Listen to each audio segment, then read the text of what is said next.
Hello friends, नाशिकच्या व्लॉगमध्ये तुमचं स्वागत आहे.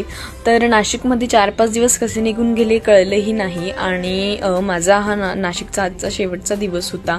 तर माझ्या बहिणीचा बड्डे होता शनिवारी, पण मग तो आम्ही शुक्रवारी सेलिब्रेट केला कारण मला जायचं होतं. मग आम्ही मस्त रात्री मी ड्युटी करून आली आणि मस्त आम्ही हॉटेलला गेलो. आणि हॉटेलला गेल्यानंतरून सर्वात आधी स्टार्टर्स मागवले, लॉलीपॉप, सोयाबीन चिल्ली मागवली आणि त्यानंतरून मस्त जेवायला आम्ही पनीर अंगारा मागवलेलं.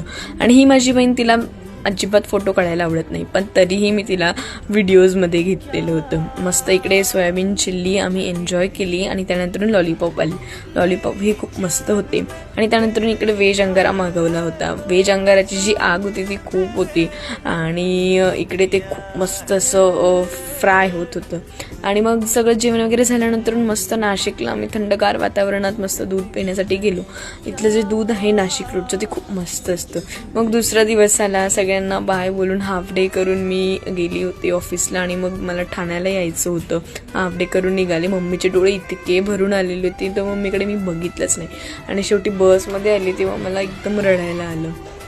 म्हणजे अश्रू म्हणजे थांबतच नव्हते, इतकं मला वाईट वाटत होतं. आणि मग बहिणी सोडायला आलेल्या होत्या, त्यांनी मला ड्रॉप केले बस स्टॉपला. बस आलेली होती, मग मी निघाली ठाण्यासाठी.